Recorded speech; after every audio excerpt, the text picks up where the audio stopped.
So this is how to read the white line playing cards. I've seen a number of tutorials on how to look for the white lines. I have these cards. I cannot see the white lines. So this is the deck I have, and what I'm going to do is run through what I found, what I could see in order to read these things. So first off, let's start with the suit. How do you determine the suit in these things? Right now, if you look at a card in the upper left-hand corner, here's what we're looking for. Where's my paintbrush? Right here. These guys right here. These guys right up here. These are the four that are going to help you determine what suit you're looking at. And the key is when the dark center of the four images here is on the left, this is a diamond. When it's straight up on the top middle, that is a heart. When it's on the right one, that is a club. And when it's on the bottom one, that is a spade. So if we come back to what we had here, if you look at the four images here, it's the one on the bottom that's darkest of the four. That is a spade. When it comes to determining the value on the card, you want to use this row way over here, the far left, right on the edge. And what you're looking for is the one with the thinnest edge. So to get a look at this, let's look here at what I'm talking about. Let's look at these guys right here. And if you look closely, you can see that this edge right here is thicker than this one, which this one here is the same thickness as the one at the top. So this is what you're looking for when you look at the card. So now to determine the value of the card itself, it is numbered as such. 2, 3, 4, 5, 6, 7. Now at this point, it's going to drop down. That one could be a 3 or an 8, 4 or 9, 5 or 10, 6 or jack, 7 or queen, king. And the top one is an ace? No.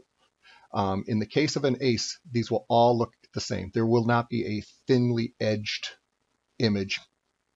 So now that you know where the values are, it's now down to the white lines in order to determine which of the two these middle five-ish can be. And I could not see the white lines. Here's what I did. I took a scan of the back of the cards, cut them out, and impose them over the other in paint here. And I'm going to control tab between them, and you can see what this white line is all talking about. I don't know if you can see, I mean, there's a little bit of the card flashing because I didn't exactly line them up on my scanner, but you can see this row, this almost parallelogram of images shifting.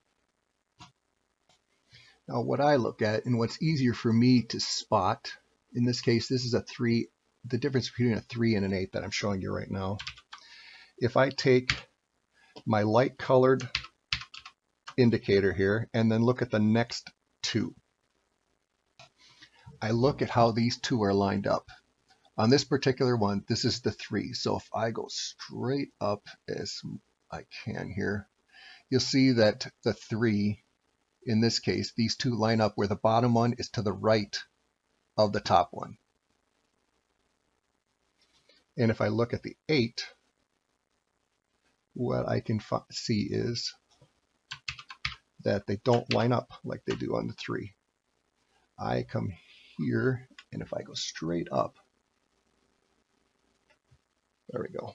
It looks like this one points to the left side on the 8, and on the 3 it points to the right side. So if I go back and forth, points to the left, points to the right.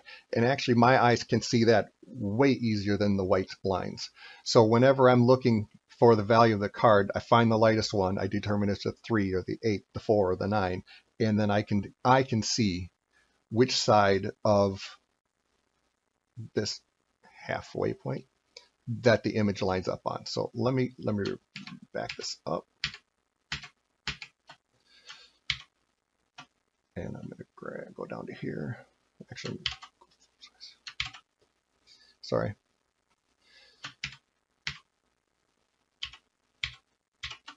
All right. So if you look down here at this area where our stuff is, for me, even on the cards in front of me here, I can see that this line right here, if I look straight up, is to the left. And if I come to the other one, it looks like it's off to the right. So you can see the white lines shifting here, but also to me, I can see these two guys right here moving back and forth, and they don't line up 100%.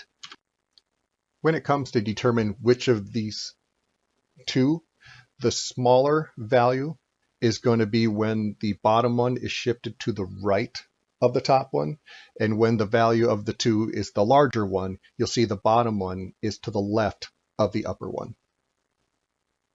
So that's my trick. Once I discovered that, I went through the deck. It took me a while, because I'm an old man with bad eyes, but I did get it right.